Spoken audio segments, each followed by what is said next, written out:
Donnie B got to be.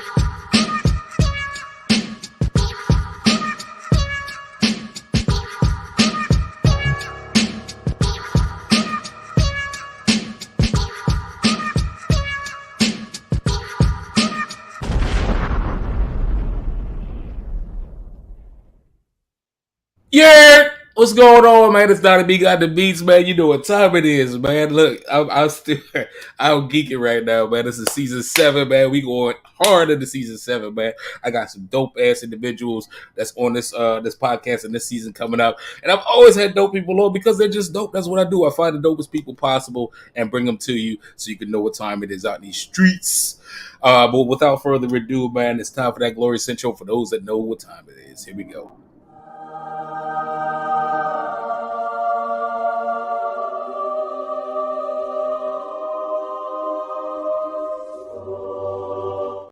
Now y'all know, man, between the beat and the two flew west, man, the brother like Donnie B got the beats. I don't do no shucking and jiving, man. I be bringing you the talent. My man from back home be bringing you the talent, Nicholas Baker. But I'm thankful to have come across this brother I got on here today. As I said in the last, maybe it's 2 or 3 episodes of the beat, continuously, 2023 Grammy weekend was a game changer for me. It was the first time I was actually in the room, physically in the room with people of all different tiers in the music industry, man. And I got to go to some things that I had, waited my whole life to get to, and I got there. And in my travels, I've met some dope ass individuals, which is why one of the people is tonight. tonight, and so I got nothing but love to be able to talk about and share about this brother's story as well as everybody else's story that I came across during that weekend. But without further ado, this brother is one of the dopest individuals I come across. He's a great entrepreneur, great talent, and I love his energy. And I love people with great energy. Without further ado, I got international recording artist and founder of feistyfest, this brother Brass. What's up, Brass? What's going on with you, man? Hey, appreciate being on the beat. Shout out to everyone that's watching. Shout out to everybody from the East Coast to the West Coast, baby. So it's all love.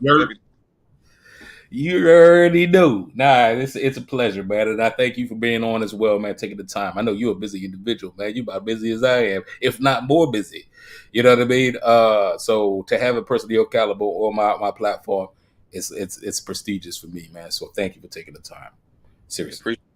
Oh yeah. So where you phoning in from, bro? Let them know where you phoning in from. Let's start there. Let's start there. All right. So actually I'm on a little trip right now. I'm visiting family. I'm in Green Evans, North Carolina. This is where I'm from. This is where the feistyfest idea originated and started. Like, this is home for me, man. So we out here in North Carolina, the 910. Shout out J. Cole.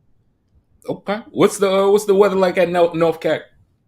You know what? I'm gonna tell you this. Yesterday it was warm, 72 degrees yesterday. Today it's all 43 outside. Damn. We're different. Our weather here is polar. It does not know what it wants to do. Hey, this weather's straight trumping, fool. I don't even understand what's going on right now. And I just said trumping, bro. We gonna coin that, man. We about to make that a thing. It's straight trumping. You know what I'm saying? But nah, shout out to North Cac, man. My whole family from North Cac and South Cac, man. Like they a lot of them are what part? Oh man, from Wilson, Greensboro, like Raleigh, Durham, you know what I mean? Like, so I got folks everywhere, man. But like my family from those parts, and then South Carolina, I got people from Greenville, I got people from Latta, I got people from Columbus. So I'm out here in these streets, man. I represented well represented in the South for sure. Oh yeah, man. Shoot, you out here then. Right, yeah. You know what I'm saying? I know how they do out there too, because they'll be like, what's their family like? You know what I'm saying? You know what I'm Yeah. saying? Like, you be like the Campbells or the Bays out there or the Bethunes, bro. Like, we out here in these streets, bro. Yo, no joke. I might actually know some of your people too. One of my boys growing up, he's a Bethune. Hey, We out I here in might these streets. know people. That's what when you see how it is, they be like, you know what I'm saying? Hey, what's the Bethunes, bro? Like, we out here in these streets, bro. So, Yeah, you know, man. So yeah, but now, like I said, I appreciate you for tuning in and appreciate you for taking the time while you are on your vacay to come chat it up with us, man. But let's get straight to this, man. No sugar to jabbing, man. I want you to tell the people, for those that don't know, because I'd been around you, I'd seen you work, and you get the James Worthy clap with how you move and shake. But I want you to tell everybody, who is Brass, man. What's Brass? What is that about? What's the brand like? Who is Brass, man? All right, be real and stay surreal. That's what the name actually means. And like humble beginnings. Got good people behind me and got a past behind me as well. But Brass is a man of the people. I bring victory. I don't bring losses. I don't come up with a strategy that doesn't work. I bring victory to whoever wants me with them, and like, I'm a winner and I plan to continue to be a winner. And like, I want the people, I'm a country guy. I've been in North Carolina. I'm from the rural areas. I'm not from the cities. I want the kids that see me to be like, dang, he got that far. I want to do that too. And out here where I'm from, the music scene wasn't really a thing at the time when I got started. Now you see kids who will DM me and they're like, man, I want to be a slum punk rapper like you. I want to do this too. I want to be interviews too. So that's who Brass is, and that's what Brass represents. Progress, growth, baby. I love it, man. And here's a secret thing of mine too, man. And I said this on previously on the show. Like, I am extremely affectionate, and I don't mean this in a kind of 2023 weird kind of way. I'm extremely affectionate with people that are extremely articulate.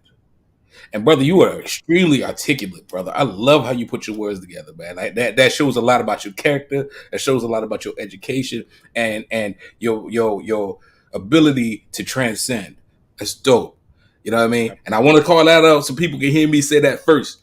Like, bro, you get the kudos, man. So keep on that. Because low key, people that ain't on that hue ain't gonna tell you that. I'm gonna tell you that flat out. Keep doing that, bro. That's awesome.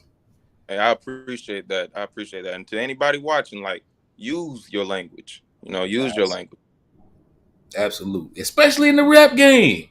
Especially.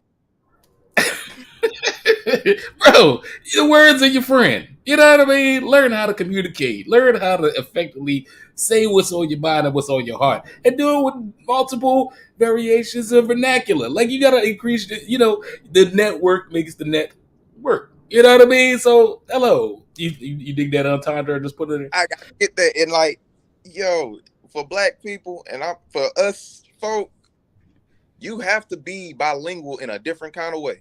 You have to know how to go up to that corporate professional and speak. And then you also got to know how to go to your cousins in the hood and tell them, hey, this is what we're doing. Like, you got to know how to. It's a gift. Like, if you go around the world, there's not too many people that can switch that like we do. So that's a gift, and survival gift at that.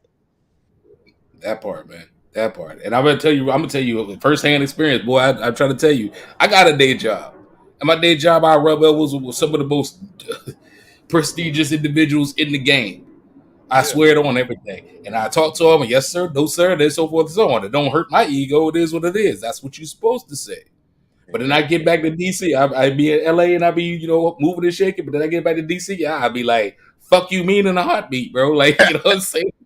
Fuck they talk about, bro. Like, you know what I'm saying? So trust me, I got my hand on all of the points, man. Like, it is what it is. You know what I mean? But like I said, leaning back on it, and we're gonna get back on track. Leaning back on it, I wanted to give you your flowers, bro. Your ability to articulate and your choice of verbiage speaks a lot about your character and a lot about your work ethic, man. And I definitely wanted to call that out to you, man. Seriously. From one brother to another, really appreciate it. My man. The next question, I'm glad you shared who is Brass. I want you to talk about growing up in. Where did you grow up? For those that don't know, let them know what it was like for you. Let them know what, if you know what I'm saying. What was it like for you in an aesthetic, and how did you break any chains, so to speak, or overcome any hurdles to become the success that you are today? So I grew up in Duplin County, North Carolina. I normally don't just say I grew up in Green Evers because I lived in this town called Wallace. I lived in Rose Hill and Green Evers, which is all in the same Duplin County area. Yeah. But in this area, it was actually considered one of the poorest areas in the whole state for years, actually. Still is, actually. And like growing up, it wasn't easy, but it wasn't like treacherous. You had, and I had to say this one time before too. What I consider treacherous might not be the same to someone else. Yeah, you got your gangs, you got your church folk, you got them all in the same area. Growing up here, it was humbling, and you learn a lot because what you do here is not necessarily what is always going on in the outside world. When you're a country kid, when you live in these rural towns, it's pretty limited. So you either an athlete or you're not really known for much. It's you either an athlete or you're not known. And I was a 3-sport athlete, and I stayed very active. My dad, he was in the military, served in Iraq and everything. So I had that life where there was that time where my family, we all lived with my grandma, everybody. And then if you went to my other grandma's house, it's 7 of my cousins living over there with my aunt and my uncle and my grandfather, everybody. So, close family. And that's both sides, my mother and my father's side. Like, that's it. We was taking care of each other in the same area. So some of those pressures that I might have experienced without them behind me, I didn't necessarily feel. I wasn't even the oldest one. I was one of the younger ones. So I always had cousins there, my grandparents there, my family there. But like my dad, him being a soldier, that came with another side of life. I remember one Christmas, the guy who played Santa Claus, or the guy who was Santa Claus, good guy, great man, he goes to Iraq, he ain't come back. Like like when 9/11, I remember being in the kitchen and my dad got the call because he was an officer. He was like, "Yeah, hey, we're at war. With who? We don't know." Like, so I was always active. I was, I try to keep my grades up because I was always told you keep your grades up and do whatever you want to in life. But, I also had to toughen up sometimes. And, hey, dad's at war right now. He ain't here. So my mom just had a baby. So I'm the one staying up all night long, get 2 hours of sleep and go back to class and, go back to school because dad ain't here. So now you feel me? Yeah. It was humbling, but I had to learn how to be smart in other ways. Just so, we stayed up. And I always hustled. Man, I used to draw magazines. I used to draw comic books, Fireboy comic books. Sold them $10 a piece, had that one exclusive. I was in the 4th grade doing that. Or cutting grass, trying to save up money. I was always finding a hustle and always an artist too. So, being able to put hustle with artistry and being able to benefit other people was always a goal for me. Always, I even sold shirts in high school. I was the only dude in high school selling shirts. And, I was doing that then. So always had big dreams and didn't always know exactly where to go to start them. But I knew one day it would come up. Well, you've arrived, brother. And the thing about it is that, like I said, I say that, I don't even say it tongue in cheek. I say it as, bro, like, again, it is an old saying. It's like, you want to let your shadow come in the room and enter the room before you do, because that's how you move, right? And I feel like that's the thing. Like I think out of the whole time that during the event when I met you, I spoke to you the least, but you left the biggest shadow out of everybody. And I felt that because I'm the same way. You know what I mean? Like Yeah. I talk to who I need to talk to, and I get the fuck up out of there. But for the most part, I and this is just not me saying it. This is just from other relationships and stuff like that. The people that I've come across and I've met, I'm held in that regard because that's how I move. At the end of the day, look, I don't need to do a whole bunch of talking. At the end of the day, we gonna get this. You gonna get this work. We gonna do this work. And we gonna make this money, and we gonna get the fuck on about our business. You know what I'm saying? And I that resonated with me from you. So when you was like, "Hey man, look, like what's up?" I was like, "Bro, like you say less. Like we need to tell your story, bro." You know what I mean? So I Yeah. say that out of love. I say that out because I see a lot of. We have a lot of similarities. I don't want to say I see a lot. I see a lot of myself in you, and I don't want to. You know what I mean? I respect you too much to say that.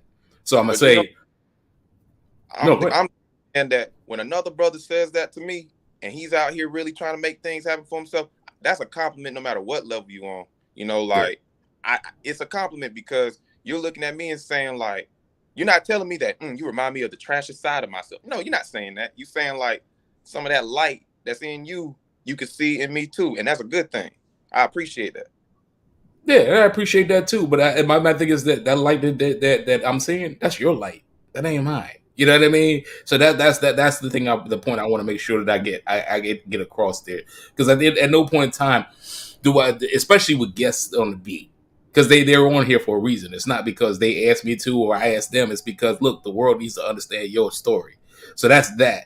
Let alone the funky ass work that you do. Like what you do is like we gonna get to that in a sec. They gonna see. You know what I mean? But like I said, from one man to another, I wanted to make sure that you understand how heralded you are because people love to give people their flowers posthumously. People want to give them their respect and their flowers, you know what I'm saying, when maybe they're at a disadvantage or whatever. But at the end of the day, I got you. You on a platform. This man, mano a mano, we talking. And I'm telling you, you a dope ass dude. And people don't need to understand that you are a dope ass dude. You know, kings treat kings like kings. You know what I mean? Damn So right. that's how I feel about it. But thank you again. We gonna Yeah, pivot man. again. Look, you the first man to come to my first event in Los Angeles and actually do interviews.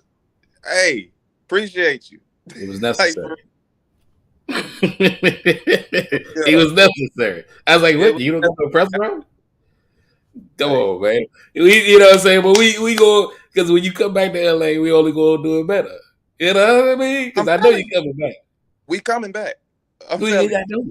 That's what I'm saying. So that's just like wanted to set the precedent. No, we didn't shoot touchdown. Boop. Nope. Nah. We need the press row. I need to be in the building. And now then, when we come back, then we gonna do it. We gonna do it even that much more better. Please Yes, believe sir. it. I want to go ahead and spin this again. I want you to go set the Wayback Machine back to when you first started in the game. Okay.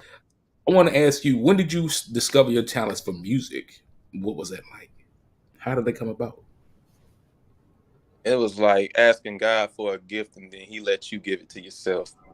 Damn. I was in the 8th grade, man. I was in class. Yeah, man. I was in music class and I always felt like I didn't fit in. You know, like I had that leadership about me, but Mm. I didn't know like what am I supposed to do with this? Am I supposed to use my fist or am I supposed to use my words? Like which sword am I gonna use today? And Mm. I was just with a couple of my friends at the time, and like we just wrote a rap down. The Notorious movie had not been out but so long at the time. And so we was like, yeah, you saw how Biggie and them did it, you saw how Diddy and them did it. Like, yo, I'm trying to be like Diddy and Biggie. So we came up with a name, a crew, wrote raps down in the middle of class, had our raps taken a few times, and then had just go get new books and start all over again. Mm. And for me, that was this, back then, being 13, going on 14, it was like, dang, I'm really dedicated to this. Like I'm spending hours out of a day, every day, just writing. Like I was Right. with my girl earlier today, just random today. I found my first rap book, which I was looking at and I said, dang, all of this from a 13 and 14-year-old. I was like, I could record some of this now. And getting started then, you know, like I said earlier, you didn't necessarily know where you could go to make that happen. There weren't too many studios around. Actually, I don't remember a studio at all. And the rap dream was like, I already saying, hey, I want to play in the NBA. Now I'm telling my mom I want to be a rapper. She looking like, boy, listen. Playing with me. Right. And first I just said, okay, I just want to be a writer, mama. I want to be a writer. And, you know, for years I thought that's what, you know, that's all I was going to do. I was going to write, which I'm not saying that writers don't deserve major credit. They do. But that's why, you know, I just wanted to be a writer at first. I didn't actually get on the microphone till I was in my 20s. You know, like, or at least I didn't release a song until my 20s. I had gotten on a mic and, you know, spit a few bars before, but I was nervous. You know, I was, like I said, I played it back. And then just one day, I was a promoter in Greensboro, and some dudes had said too much. So the first track that I dropped was a diss track with my boy Hydro. And, you know, it got a few thousand views. And it was like, oh, snap. Hey, man. I was like, hey, man, I think we good at this. And even the guys that heard it, and at first they didn't like it, but then later they was like, y'all did spit, though. And, like, you know, we went to a competition later. It was the first time in the competition, and I won. Like, the whole thing. And I was still 19 at the time. I only got, like, 3 songs. I got to really take this thing. So 19 was when I first got on the track, released it. 20, that was when I did my first solo. And it went on from there, man. It's been going since. I love that story. That's a true coming of age champion style. It need a Netflix special story, bro. Man, we took a whole hour if I broke it down. Like it was dope. A story. That's dope. And you know, and it's funny because, you know, and like I told you, you know, I spend more time talking about the fact that, you know, I'm from DC. I spend more time talking about the, you know, Philly, my second home, because that's where my mom and my dad were from originally. But my bloodline and my family, like my grandmother, grandfather, great grandparents, they on both sides from the South. Visioning and going and traveling down there is something different. It's a different experience. People talk about it, but being there, totally different experience. Different. It's not even, you can't even quantify it, bro. It's like, you just, and I always say, like, especially, you know, when you in the South, especially on what is that? It's 95, I think it is. When you see the big sombrero, and everybody that knows what I'm talking about, you see the big sombrero down there in the south of the border, Joe. But like, I'm trying to tell you that when I was a little kid, I remember. And all I'm saying to you is that the reason why I'm saying that is because to hear this story, to see you work, and we met in LA. Right. Some of the dopest people I know come from North Carolina as well as South Carolina. Hip hop wise too. Yeah.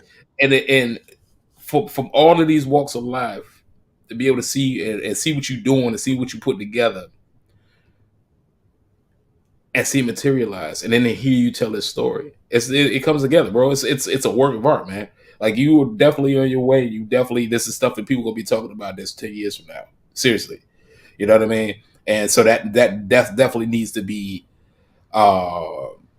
adhered to. That people need to understand that is the narrative right there.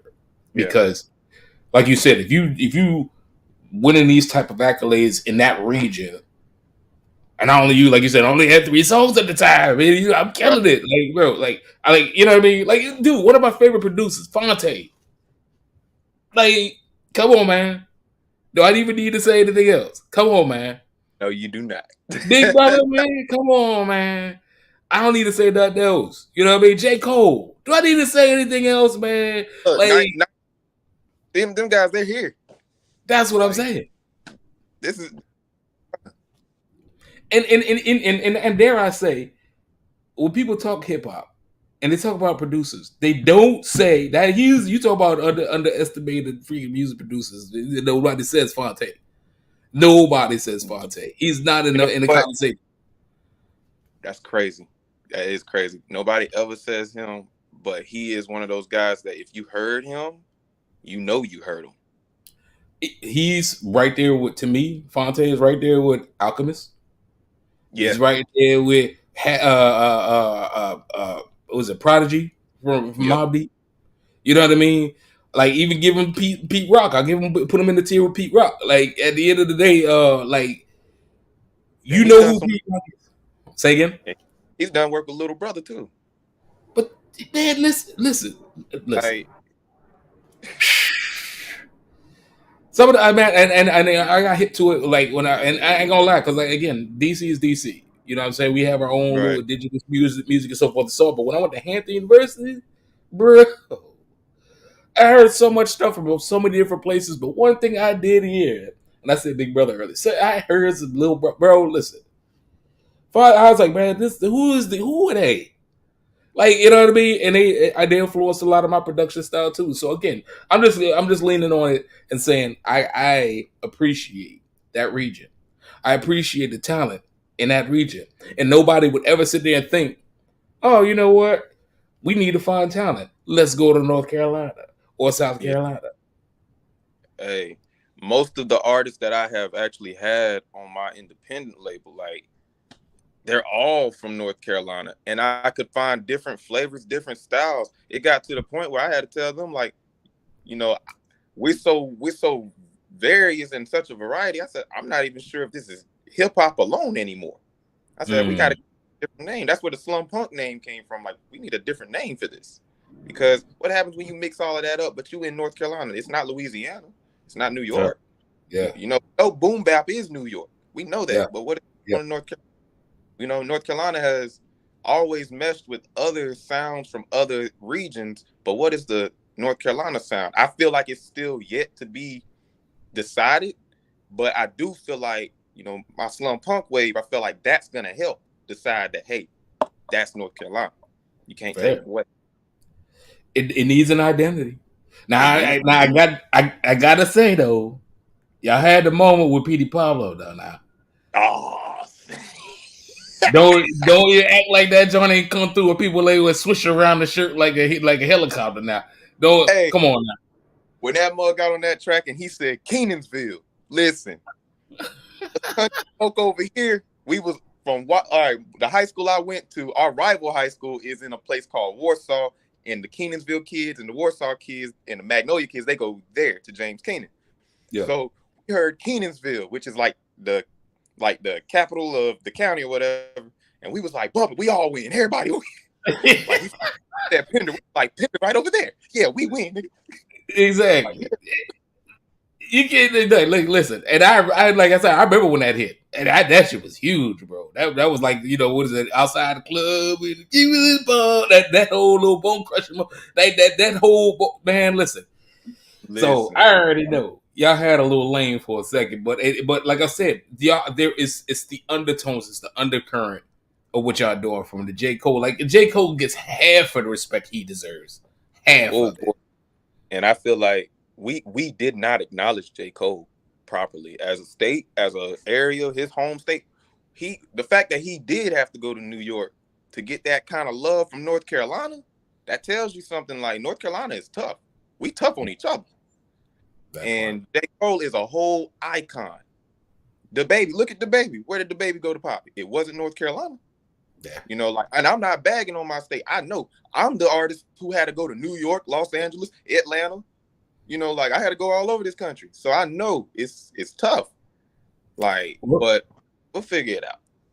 But don't it always seem to go that you don't know what you got? So let's go.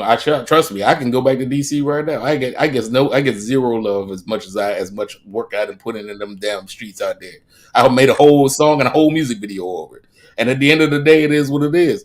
I go back there now though. I go eat wherever I want to go eat, and I can go kick it wherever. And somebody got a recording studio, I'm like, yo, I need some time. I can get that. I guarantee you. So, you know what I mean? Like, it is what it is. Like, but needless to say, Neither here nor there. We straight. I just love having a conversation with you, man. People need to understand North Carolina is the spot. Y'all need to tap in. But don't let that train leave the station and y'all hop on that train. Cause they got some work on that train. They got some work on that train. And this brother right here, he in the VIP car. You better make sure you hop on. Hop on now. I'm telling you, wish you did. Hey, you hear me? Hey, look, like I said, make sure y'all like and follow and subscribe to this brother right here, The Real Brass, on social media, all the social media. Show him the love, show him the support. And if you listening right, you watching right now, make sure you tap in, ask him any questions and so forth and so on. Just let them know you rock with them, you support them. But Brass, let's get back to the ones and twos on you, man. Like, I want you to we already talked about you discovering your talents in music. By proxy, you talked about how you got into the music industry. I want to ask you, because you have a CEO's mind, right? I want to ask you, how hard would you say it is to be a successful recording artist? I want you to tell people in your words how hard it is. First, decide what is your definition of success before you step into this. Because with the mistake that many artists make is they'll look at that big time, your favorite mainstream artist, and say, I want to be like that. And that's okay. There's nothing wrong with that. But when you don't get it at the same time period that person got it in, you know, like, or you didn't get it as fast as this person did, you start to doubt yourself. And that's where the hard part comes in. That first sign of doubt. You make it hard on yourself. You know, it is hard to be internationally known, and you know it is hard to be like that, but it's also not impossible. And as long as you got that possibility, like it's hard. You're gonna spend if you don't spend 100 hours in the studio, at least between I'll say your first album, your first 2 albums. If you ain't spent 100 hours in the studio, you probably didn't work hard enough on it. That part. I know how much money and I know how much time I spent to get my first mixtape done. So I know if you ain't put in that time for your album, you probably missing out on some creativity, because every album is like another side or compartment in your brain. You gotta dig that out. And that comes with sometimes listening to beats 100 times, sometimes going in there and knocking out a song in 15 minutes, and then the next one takes you an hour and 30. You never know. But dig, because there are mental blocks. There are sometimes it's spiritual blocks. You know, hey, your creativity comes from that spirit of yours. Sometimes if it's blocked up, you ain't getting the same sound. So, you know, definitely take care of your mind, take care of your soul, take care of your heart, and understand that it does not come easy. I started writing when I was 13. I'm 27 right now. And, you know, and some things are just starting to line up. Look at Griselda. Them brothers was out there for how long before you even knew they was out there? Like, and I'm pretty sure they were looking up the guys like Ghostface Killer and looking up the guys like Tupac and them and thinking like, hey, I can't wait to be like them. They was younger than me. I know they had them thoughts, but they didn't stop. That's why the whole world knows their name now. You never know how you're going to be blessed. Don't bank your blessings on someone else's blessings. Hey man, boy, you this articulate. I gotta say, and I'm gonna use an example built off of something you said with regard to, you gave a preface as far as the building your legacy based off of what somebody else is doing, right? And here's the pivot. Everybody knows the movie the show Squid Games. Everybody, right? What they don't know is that the writer, it took him 10 years to sell that fucking title. What? I ain't even know that. Yeah, 10 years. You know how many no's he got in 10 years? Wow. 10 years. And then it's sold. Wow. And you know what? 10 years ago, Netflix didn't even exist. Sometimes that thing that's going to put you out there hasn't even been made yet. I know when I was in school, they told us that, hey, we're training you guys for jobs that you haven't even created yet. What is a there is no such thing as an app developer who's been in the game 20 years. Never, it's not true. Look at it like that. So again, it's just forward thinking. It's brothers ahead of the time. You heard him say it earlier. I just gave you an example. This is what I'm saying. The logic and that's necessary in order for you to execute, in order for you to grow, become. Listen to what this man is saying. He telling you some real issue here. I'm trying to make sure I keep it to you, bro, because we can talk and we can be rambling. This shit's gonna be all over the place, man. So I'm trying. So sorry for if it feel like I'm cutting things and I'm going straight, but I'm just trying to keep the narrative, man. Before we get into this music, what do you feel? What would you say are or were your biggest obstacles in establishing yourself in the industry? The biggest obstacles that I faced was too many Chiefs, not enough Indians. That part. Yeah, too many people wanting your shine and your moment, not even realizing that their shine and moment is definitely coming. But like, get out of the way. You know, just get out of the way. I've promoted for some big names. You don't see me hopping on the stage to get in front of them because he's the big name. That doesn't make sense. I'm gonna get my shine I'm gonna get my shine when I do a great job for this brother. And I know people don't want to hear that. I know people like, nah, man, I'm trying to look out for me. Cool, but you ain't even coming to this world on your own. So how you gonna sit there and just claim a light that's also not your own? Build yours. It will shine, but you gotta give it time. Straight up. Man, you just dropped the whole. You ain't coming to this world on your own. God, like, come on, hey, hey, like that's it, man. Hold on, bro. You speaking some knowledge right now, man. I didn't even think about it like that. You had me at the whole little mama. I'm gonna jump in front of the joint to be like, hey, like I'm gonna hop on because they doing the concert, but we gonna hop on right here because I need to be in this moment because it's dope. I feel you. Not everybody's built for the accolades that's being dished out. Right. That is the sad truth. What part of the map you lie on when that war take place? That's not for nobody to say. But I know the people that work are the people that's going to fight for their territory on that map. You know what I'm saying? Because I know what I done put in. I'm a little older than you. And I don't mean that when I say it. By saying that, I don't mean to be negative or condescending when I say that. I refuse to have somebody that has done. Listen, if you don't, I put it like this: if you don't know Atari 2600, 7800, if you don't know ColecoVision, bro, nigga, bro, like, why are we having a conversation? Like, exactly. if you've never edited a reel to reel, like a 2-inch reel to reel, like you ain't ever spliced one, like physically, what are we talking about, bro? Like, so it's like I gotta say that's why I'm like, and I get the whole little thing where people be like, "Hey, you such an asshole. You think he knows everything?" I'm like, "Bitch, I spliced a 2-inch reel to reel, bro. Have you done that?" Look, you don't see a private going up to the general and saying, "Hey, listen to me." Like, you don't hear that, bro. Wish you would. But see, here to say they don't understand. They don't understand the military references. Okay, you get it.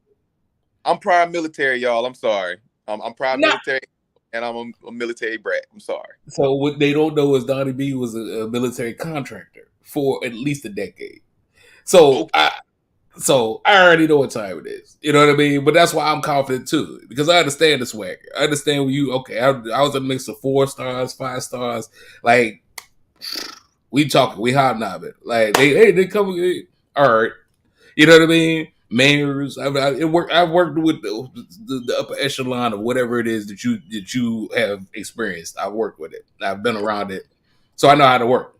So that's why I'm nothing. But I'm saying all that to say, when you dealing with certain people, especially the military is a whole different grade. That's a whole different grade, bro. So you can't be no private. I wish you would have an attitude attack. I wish you would have an attitude attack. You Like don't even have rights to strip. you think you do what? You think you deserve what? You think you deserve? Ard. Then you go get that ard. You get these papers drawn up. Your ass will be shoveling shit in Siberia. You'll be very fortunate if you get to wake up at 4:00 in the morning to run the miles. That's the fortunate side. Hey, that's exactly that. But you can get the papers. That's what they don't understand. You can get papers. They be like, bro, you know what? How's Australia sound? I'm not even talking about where the dingoes be at. I'm talking about way in the outback, bro. And you be like, bruh, like you on a cargo plane, bruh. The Jones shit. You just tell me if I'm wrong. Tell me if I'm wrong. You'll be in Alaska faster than a polar bear. Listen to me. Man, that's about. God damn, I have to say something. See, that's how it be. But people need to humble themselves. That's the point that we arriving at, ladies and gentlemen. I'm loving it. Hey, listen, you got a little bit extra time because we just chewing the fat, bro. And I want to be respectful of your time. You got a little bit extra time so we can extend this a little bit longer. So usually keep this at an hour. I got a little bit of time. All right, man. So I'm sorry because we ain't even get to your music yet. We already 40 minutes into this, man. This is ridiculous. So, let me snap back to reality. Thank you for sharing everything. I want to take this opportunity. Let's put a pin in this right now. Let's go straight to the business. Current aspirations and projects. What are you currently working on for those people that are interested? They love how you put your words together. They love what you're about. They want to know what's next, though. This is the opportunity to talk about what you're currently working on, what you got coming in the pipe, so that people can understand and support. All right, let me get my boy Coast Boy for this one real quick. Hold on. All right. Y'all. So it's Coast Boy, baby, and I got my first beat tape dropping April 15th. Shaded Tent. This is like continuing Brass's story from rapping in colors to now here we are with the beats. Because when rapping in colors, that was mixing the flavors and the sounds that go in my mind and putting it in like a journey. Like I talked about the case that I was in. I talked about having good times and just sitting around looking at the colors. I talked about the first time I tripped on shrooms in that tape. Like, which, hold on, I switched back to brass for a second. But, like, with Coast Boy, baby, as Coast Boy, baby, with this beat tape that's coming out, this is, I got some flavors in this one. I just want y'all to hear it. But the challenge was for myself was to make this tape through an app called BandLab. Shout out to BandLab. I wanted to see, like, can I make this tape off of my phone and make it hit? So, am I willing to put my neck on the chopping block for that kind of project? Yeah, I'm here. Let's do it. Like, and got some mainstream work coming soon. Just know, bigger names coming soon. Shout out to my crew, SONY. We got a lot coming. So, feistyfest, I'm building feistyfest up, and I also have my first clothes going in stores. Like, yeah, the Cool House in Lancaster, South Carolina. Shout out to the owner, Cooley. I'll be selling my designer brand in there. Like embroidered shirts, embroidered hoodies. Y'all come through and check it out because Nation 9 Music, we are a movement. Support this. You support the shirts, and then you supporting the artists at the same time. And you supporting the independent scene at the same time because it's all connected when you rocking with us. I love it. Thank you for sharing. We're going to have you repeat that at the end of this interview so that way make sure that people got it. Now, I do want to put the caveat in there, and please send me links ahead of time so I can support the shit, so I can wear it on the podcast to get the extra promotion. And be like, yo, that's that North Carolina shit. Y'all don't know nothing about that. Yeah, I mean, so you gotta help me out with that. You feel me? I got you. I will do that too. We locked in now. I got you. My man. Like I said, ladies and gentlemen, look, we got the Real Brass here. Make sure you like us and follow, subscribe. He's right here at the bottom on Instagram, The Real Brass. Shout out to SONY. They out here in these streets, and they dope as fuck, man. Make sure you like and subscribe and follow. Matter of fact, we got the Slushy Kid. He gonna be on this coming Thursday, so make sure you Slushy. He gonna be back on a Thursday, and he's affiliated with. You see what I'm doing? You see what I'm doing? I'm just trying to make the affiliations proper. But ladies and gentlemen, we got some work here. I want y'all to get tuned up so y'all can understand what time it is. This is Brother Brass right here. He has a single that I'm gonna play right now. It's called Bag Anthem with King J the Bluntman. Brass, I want you to talk about that real quick. And then we gonna head in that direction, let people listen to what you talk about on that. So how did it come together? Man, I work a day job too, but I don't work this day job that I'm about to talk about. So I was working at House of Rayford, the chicken plant, at the time when that song came up. I hadn't recorded in like 9 months. Backstory on that, I had actually gotten COVID, and it had actually had an effect on my voice. And so I was able to rap for a long period of time, and performing was really hard. I did perform, but it was actually hard. You know, it felt like I was really tired. And I'm a working out kind of, I exercise often. So I took some time to let myself heal. And then just randomly one day, one of the managers at the factory I was at, he knew me from when I was getting started and, just starting the tour and stuff. He was like, hey man, I live around the corner, come to the apartment and record some. So we went there and he played some beats, and we spent about 3 days, doing that. And then he played that beat, and I said, man, you make me want to go to work with this one. I said, matter of fact, getting to the bag, yeah, I'm getting it. Getting to the bag, yeah, I'm getting it. It just came out. And I said, hold on, stay there, put that on repeat, typed it up, did it right then and there. And King J, he came into it. Me and him, we're both a part of Boom Sound Factory. Shout out Antoine Lavelle. And I asked him, I said, hey man, you got that excitement. You got that voice that makes people want to stand up and move. I said, I need you on this track, man. Send it to him. And, he was in the middle of buying a house, but he did it. And that's how it came out. So when I made that track, my mind was on I got to get to it. I was on that. I got to get it. I'm working at a chicken plant, man. It's cold. I done went from sanitation to actually working with the chickens and stuff. Like, it's cold. And I had to give myself some motivation. I need to make a song for people like me, for people that I work with. Like, we out here trying to get this bag, so I'm gonna make it. Boom. That's the story. That's what I'm saying. This man got the stories, ladies and gentlemen. Make sure you like and subscribe. The Real Brass. He's on Insta, but we about to get into this song real quick right now. So again, without further ado, ladies and gentlemen, we at the exclusive feature section. We got Bag Anthem with Brass featuring King J the Bluntman. Here we go.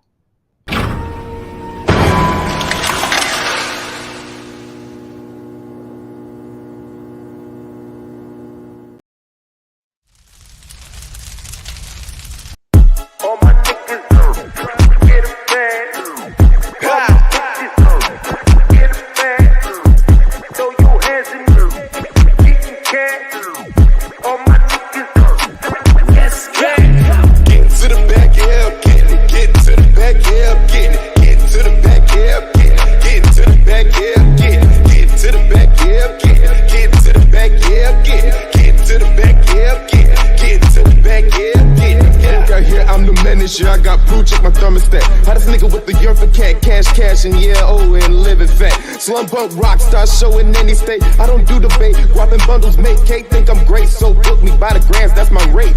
Ooh, cool. You saw on the side while I boost. I chase and make moves for the troops.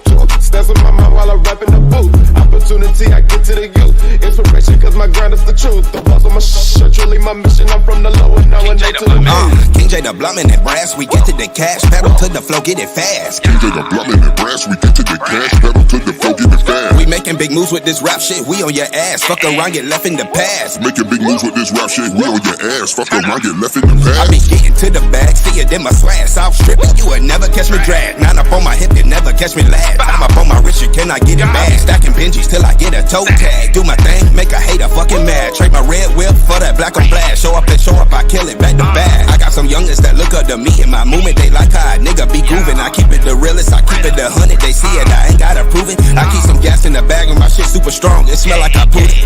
4K on the scene, we put shit together. You know how we making the movies. Yeah. Man, listen.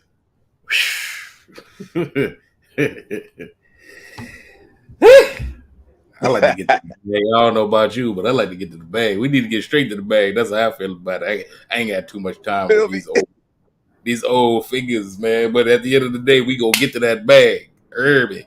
So listen, Yes. throw the shout out on the producers, throw the shout out on the mix engineers, just throw the shouts on everybody so people know how they can get something as amazing as that. Talk to my man's Hooks Mozart. He's the one that made that beat. He's the one that when he put his hands on it, it's blessed. King J the Blunt Man, he got that thing like mastered. Like, hey, that's him, you know. Like we all put in some work on that. But if you want something that sounds like that, talk to Hooks Mozart. That is Hooks with the Z. Mozart. That's your man. Hooks Mozart. Make sure you have it, man. Listen. And the Real Brass. Make sure you hit that up. You know what I'm saying? And then shout out TJ the Blunt Man. Out in these streets, man. Hey man, no cat coming for y'all, boy. Y'all don't even understand what's about to happen to you. I don't even know. But we'll see either way. Don't even know. Listen, thank you again. Like I said, man, I'm trying to be because we was just hobnobbing and everything, and then we blew straight through this damn thing. Listen, so let me just go ahead and truncate this, and I'm gonna say I would like for you to come back for episode part 2 to your interview if you for it. I'm with it. I'm 100%. I enjoyed this whole thing. That's great. We need to bring you back because you're the voice of the people need to hear. So I'm calling it right now. We're gonna get him back sometime this season. This season for sure. Soon we're gonna have him back on because there's other things that I want to ask, but we don't have the time right now. So I want to make sure that we stay to this and adhere to those with OE of we have short attention spans. I want to adhere to them, but I want to be able to tell your story effectively, bro. And I feel like I would be remiss to be like, oh, okay, we got through it, and we still don't know your story like that. You know what I mean? So yeah, I appreciate you on that because we ain't even getting to do the hot topics. And that's my favorite part. That's the crazy, part right? You know what I'm saying? I would tell people that's watching right now, I got my side. I have opinions. I speak on facts. If you're gonna disprove it. You know what? All right. Then I'm gonna ask you this. Then since we gonna go with you guys, we got you come back anyway, and see we say I'm about to go off schedule now because you got me started. Here we go. This is what. So how about this? How about this? Michael Jordan selling the Bobcats. You mean the Hornets? Because the Bobcats been gone. Oh, you know what I mean. I know what you mean. You about to get me jumped. Like I said, you see what I'm saying? So you said I got all the answers. Michael Jordan selling about that. Hornets. You got to pay attention to what these billionaires and these multimillionaires been doing. Why would Jay-Z sell his stake out of Duce? Why would Michael Jordan sell his stake of the Hornets? Why would all people like Future sell their catalog? Why would you do that? What's going on in the money world to where these people who make a lot of it are saying, all right, I don't want no more parts of that? It's the next money grab, though. Think about it. It is. With him, I feel like anything that Michael Jordan does, he's a get to the money kind of person. He's only gonna do what makes the value go up. And the fact that he did that, I feel like maybe to him, the Hornets was a project that he feels he completed. Because the value was actually a lot lower when he bought it. And now it's in the billions. And I feel like, Mike, with Mike, we got to remember, Michael Jordan is almost 60 years old. You feel me? Does he feel like really putting in as much effort as he had to put in to turn that program around? Who knows? It's on him. But a lot of these guys that I just named, you got to look at it. They've been in the game for years, and they might get to the point where they're saying, I ain't gonna say that they're gonna say, oh, I'm just rich enough, but there's levels to this. Absolutely. And that with Future, for example, with him selling his catalog, that did put him on a different level. Like he just took a step forward. He didn't take a step backwards. Of course. Mike, him being able to that team, he didn't sell his Jordan brand though. I feel like he's taken a step forward and he's done what he wanted to do with that team, and it's time for him to level up and move on. Fair. I don't disagree with you. Being a brainiac that I am, I'm one of them. Like, you know what? I'm gonna bank on my talent all day. You can have the stuff that I already did. The best work is gonna be coming. It doesn't matter. So I would that.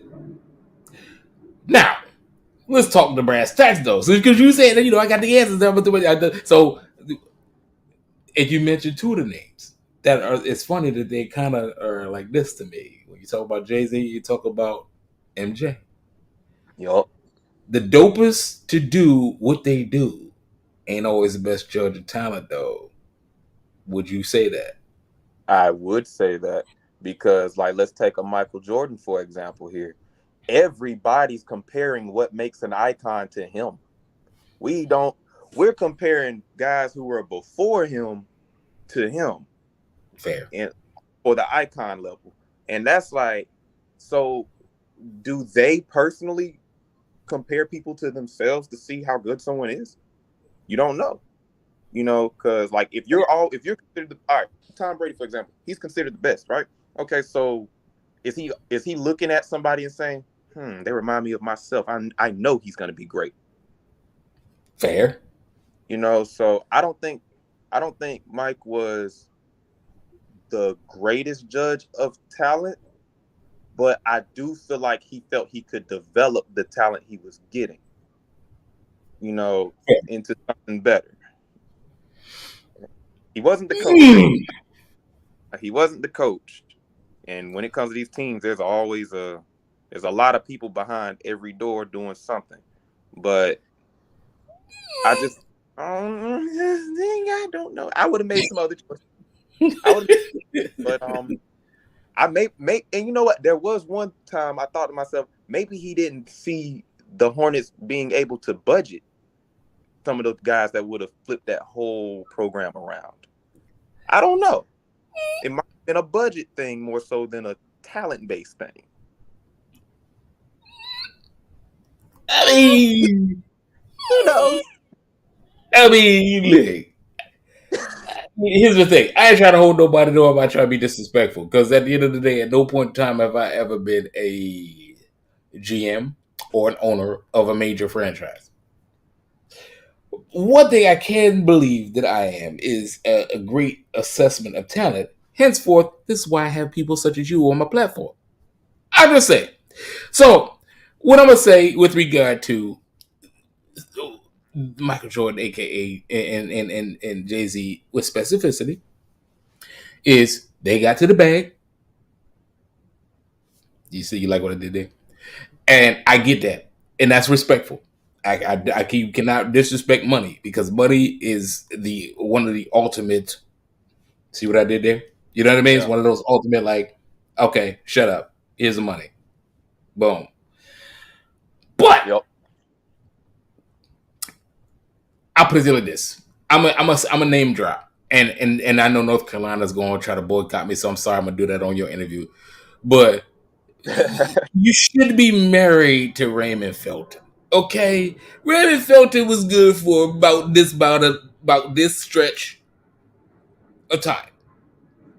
I'm a big fan of, because I say this with Bradley Beal right now with the Washington Wizards. I'm very vocal. I no disrespect to that man. He's a grown ass man, and I am a champion for what he's accomplished. But trade while you can, and because if you let him walk, you done lost the value out the building. To me, like Danny Ainge, one of the most brilliant GMs that's ever been in the game. Okay? James Jones, another brilliant GM, one of the dopest in the game. Period.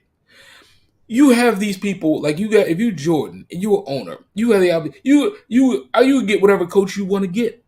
I'm gonna get JB Biggerstaff. Why? Now I get you want to empower your guy. I believe in my guy. I believe in my people. Listen, if it's listen. I put it to you like this. Let me put this a different way, Brass. Let's say, for instance, because I have affiliations. Universal Music Group, like Donnie B, we like your style. We're gonna give you X and X and O $1 billion to do the next new label. We want you to run it. I want you to assemble a talent and so forth and so on. I'm not gonna go get my best good friend over here that I grew up with because at the end of the day, we talk about my legacy, right? Now I'll give you a job in that motherfucker. But I'm not gonna be bad if it's gonna affect my money, man. Like, listen, hold up. We gotta hold on. I need to find my book. Listen, we gotta go through the. Where's the? Okay. What are your credentials? What are we talking about? You know what I mean? Like, have you did what? Like, how did you? Because we talk about it. We're not talking about $1,000. We talk about it million or such and such getting $2.5 million. 2 foot. Wait. 2.5 million. Wait. How many free throws did he what? I listen, cause it's a thing, right? I'm not gonna be like that. You get me one of these there. What's the old boy? One of Plumlee brothers. Let me get the Plumlee brother. Why am I get the Plumlee brothers? No. If I'm gonna spend the money, I'm gonna get not the Plumlee bro. Like again, and there's no disrespect to the Plumlee brothers, but I'm saying there needs to be a method to the people that you're bringing on the court. I get the fact that he wanted to be like, oh, okay, cool. Well, I get this team. This team gets this apparel, and it's premier apparel. I get the whole little, it's the Jordan brand. It's the Jordan way. I get all that. I get it. But you gotta be if that many people are riding on you to lead us, you can't just stop at, well, I'm making money. And that's true. That is so true. Because, like, again, now there's talent in the building.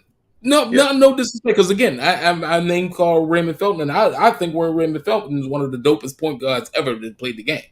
To be fair. Okay? So, I'm not trying to be disrespectful at all. But, just because he's one of the dopest point guards ever does not mean he need to play for your team. Okay, like I think Bradley Beal is a great shooting guard. Bradley Beal he need to get the fuck out of Washington ASAP. That's how I feel about it. Okay, so I'm saying from a perspective of if you were GM, that's why I asked you the question.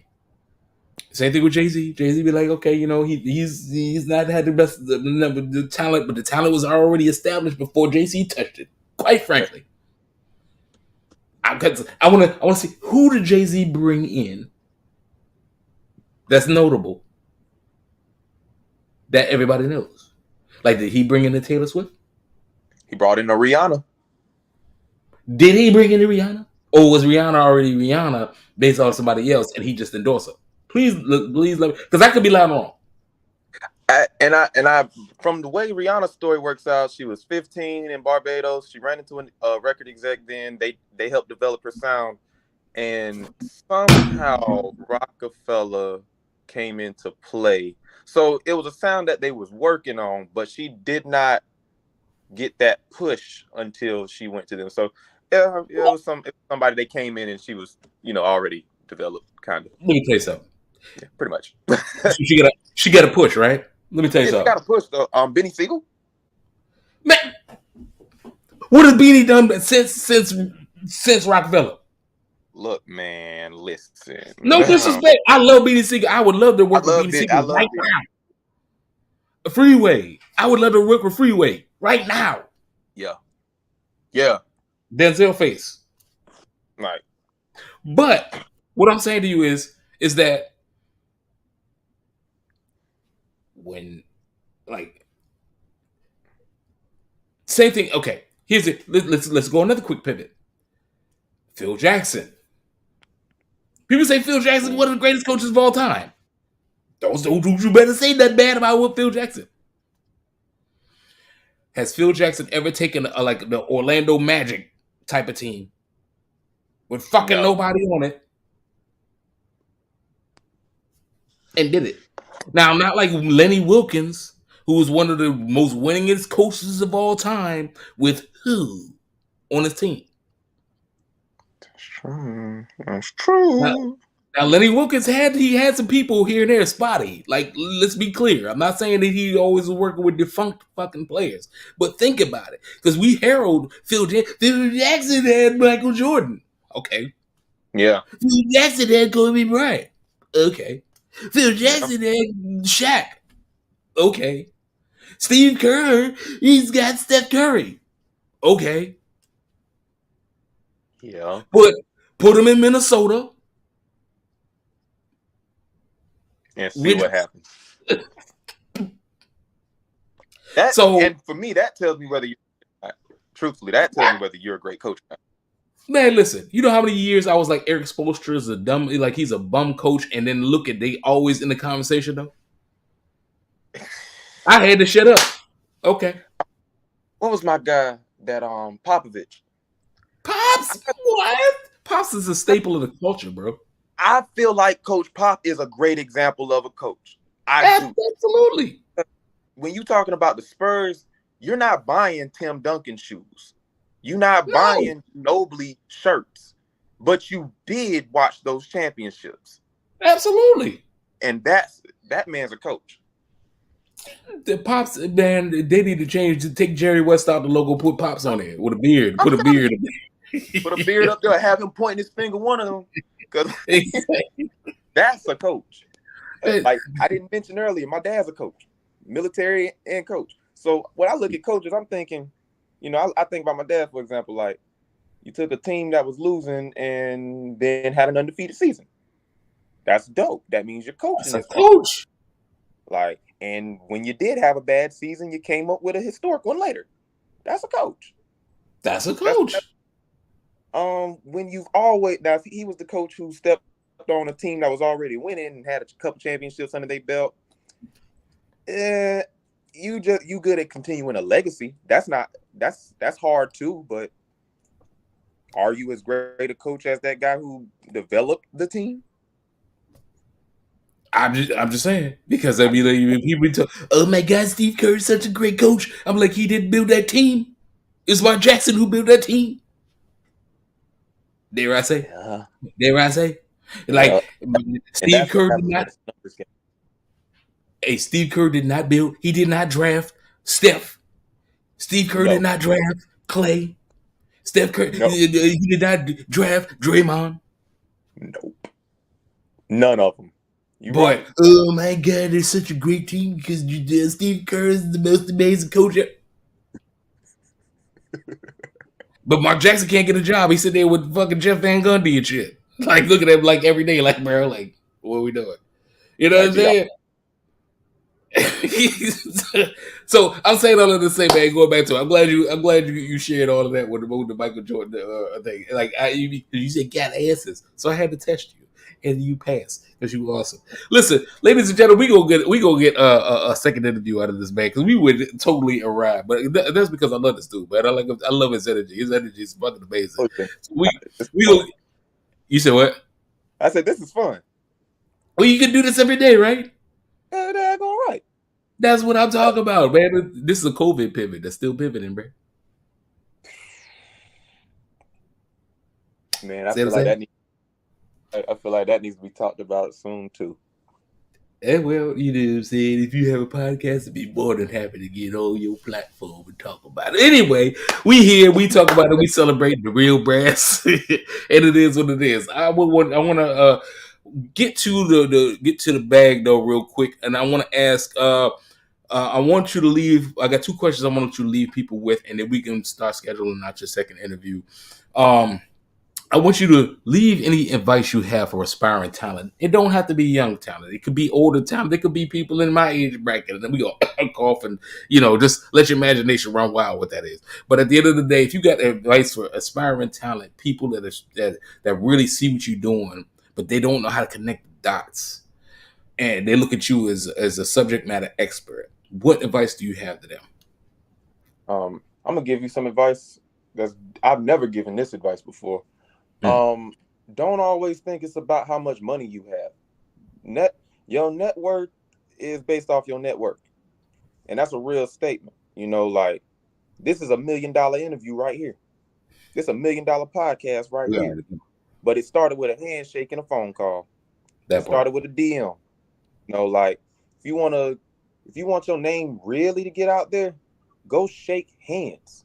Stop being antisocial. Something about aspiring talent, I don't care what the age bracket is, that antisocial feeling comes over them. And some of that is because you didn't make it like you wanted to, and you still a little self-conscious about that. So you're not going out and shaking hands with, let's say, Dame Dash. When Dame Dash is literally standing there and saying, I'm trying to work with independent people. Man, I wish that was that's my and you might, but you can go to enough events where people like that open themselves up to talking to the people that are there. Like, for example, April 8th, I'll be in Washington, D.C. at the Sankofa International Conference. The people that's going to be there are like politicians. You ain't gonna be in the town, and I ain't gonna be there. Oh, yeah, man, I gotta give me some of that mumbo sauce, man. Don't you even dare! Don't you even dare! Ah, you gonna besmirch the name of the damn chicken and mambo to me, man. Listen, y'all got something over there. But like, I'm gonna be in that building with people who are prominent, people who have all kinds of backgrounds, different religions, and all we're discussing is how to improve Black America and how to, how can Africa and Black America come together and bridge that wealth gap? How can we do it? That's what we're talking about. That has nothing to do with music. But how does that translate to music? Well, everybody needs a performer. Everybody likes some entertainment. The First Lady of Zimbabwe is going to be there. She might book my artist, who's also performing at this same event. You don't know. For my managers that are watching, for my producers that are watching, you don't know who needs you. If you're a producer that can't seem to get an artist to buy your music, maybe a video game company will. Maybe ESPN will. These are real life. Maybe, and I learned this when I was in college. You might not be able to become a reporter with the degree that we have, even though you can become a reporter with the degree that I was working for.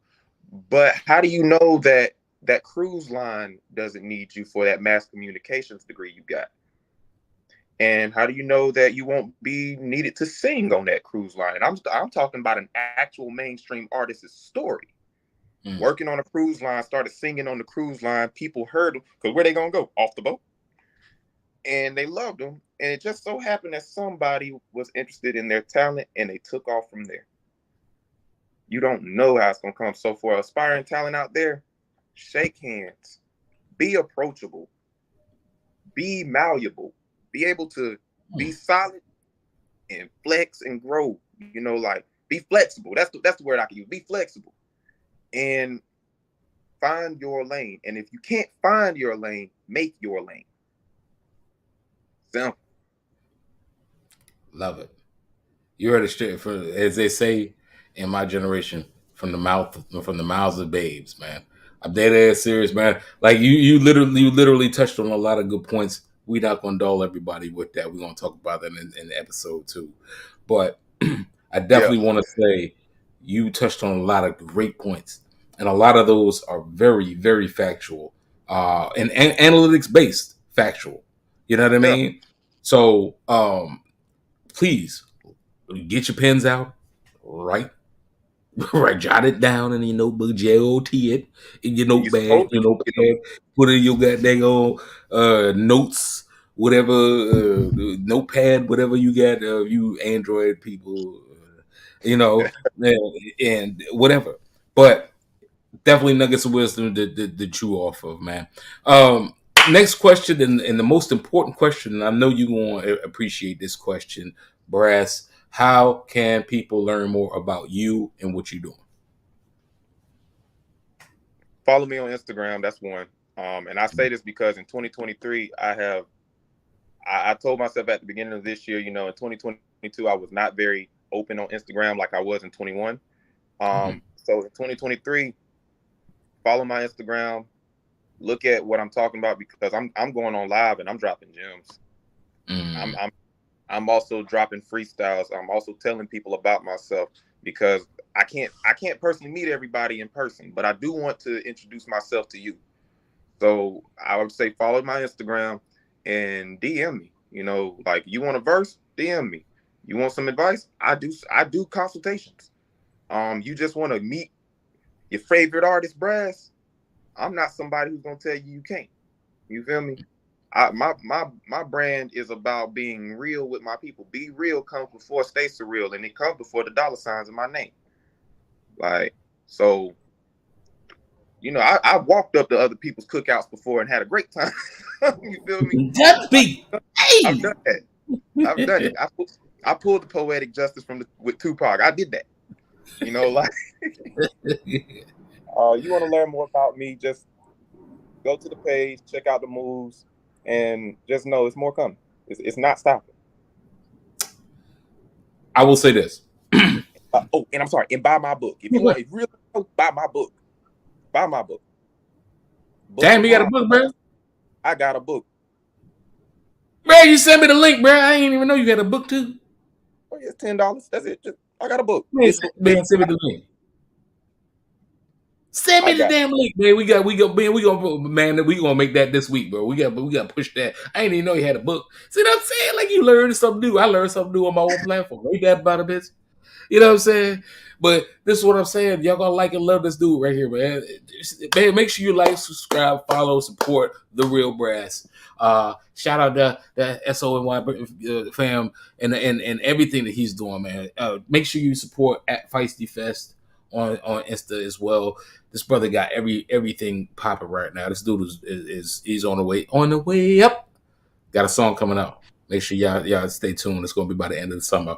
Talk about being on the way up. But anyway, listen, Brass. Like I said, stay tuned. Give me about 5 or 10 minutes extra so we can debrief about this, and then we can schedule you up for the next interview. I'd definitely love to have you back. But as anybody else that's been on this show, you're part of the Beat Club now, so you can come on anytime, any kind of new releases, anything you want, just debut. Feel free, use this platform. This is your mi casa, su casa. I'm gonna get you an interview too, man, because people need to know more about you. Like, that's my exchange. I'm gonna get you. Listen, I'm gonna get you that interview. Shit, they're not ready. They're not ready. Understand, man. No, I'm with it, man. Anytime I get to show this face, it's just as long as they get this side of the face. You can get this side of the face too, because it's glorious too. But this is all right. No, but it's all jokes aside. Like I said, look, yeah, we gonna touch. And make sure we understand how this thing is going to come together, and make sure that everything is because I had to, because 2023, I got to make sure I get put the encapsulation of certain things to be said, okay? Because it didn't come out right, but you know what I mean. Anyway, yeah, we go. It's 2023, ladies and gentlemen. Sorry, I don't mean to offend nobody, but so we gonna communicate, and we gonna make sure that we get that, we set everything in motion. But like I said, my platform is your platform, brother. All jokes aside, I'm thankful for everything that you put in the universe. Everything you put in the universe is dope. I love the energy. I love the plan of attack. I love the methodology. Just everything about you, man. Your swag, your energy, your articulation, everything. Just keep it moving. The world needs to see more people that looks like you. It looks like me. It looks like us doing what it is that you're doing, brother. Flat out. You know what I mean? How they need us is how they should see us. You know what I mean? Yep. And I mean that in the best way possible, because there's a lot of ways that that is what that is. But so keep doing your thing. You got any last words? Any shout outs? Anything else that you want to throw out there for everybody to know? Shout out to ADM Exposure, for pushing me forward, for giving me gems, for mentoring me. Shout out to the CEO of ADM Exposure, Maurice Shank. LT is it? LT, you know, I gave his government, but I do that because he's a professional. You know, like he's more than just an artist. He's a CEO. He's a businessman. He shakes hands with big leagues. You know, and that's the person who put a lot of time into me from 18 years old to even 27 right now. And so I give a lot of love to him. Shout out to my Nation 9 crew. Shout out to Hydro, the Slushy Kid, YWF Teddy, Huncho J23, Ron Jesus. Shout out to my crew. Shout out to everybody. We on tour. You'll see more coming soon. Yeah, part. I love that. It's just that energy. It's like, ooh, make sure y'all catch that train, because that train, when that train leave, boy, y'all gonna be in the cold. You hear me? I'm telling you, boy. But like I said, Brass, hang tight. We're gonna wind everything down in a bit. Ladies and gentlemen, thank you for tuning in for the latest edition of the Beat. We in season 7, y'all. Like I said earlier, this is the COVID pivot that's still pivoting, and who would have known that I would still be here talking to people from all over the globe, and I'm literally talking to people from all over the globe on this thing, and it's amazing. So I'm thankful. I'm blessed. Make sure you like and subscribe. Follow The Real Brass on Instagram, and just follow him on social media. Google this man. This man got work up here. He's credible, okay? Make sure you do that. Donnie B got the beats. Make sure you like and subscribe. Follow the beat. The THE beat. BEAT TV LA. We on all social media, everywhere like Visa, wherever you want to be. That's where you can find the beat, man. I guarantee you, got some stuff brewing up for 2020, late 2023, 2024. We talking major networks now, ladies and gentlemen. And you heard it here first, and we gonna get there. That's all I got to say. Make sure you like and subscribe and follow us on social media. And we are at time. And brother, stay tuned. Everybody else, thank you for tuning in. Oh, Hydro the Slushy Kid gonna be this Thursday. Make sure you tune in for that. It's gonna be dope. Slushy. Slushy. Donnie B. GotDaBeats.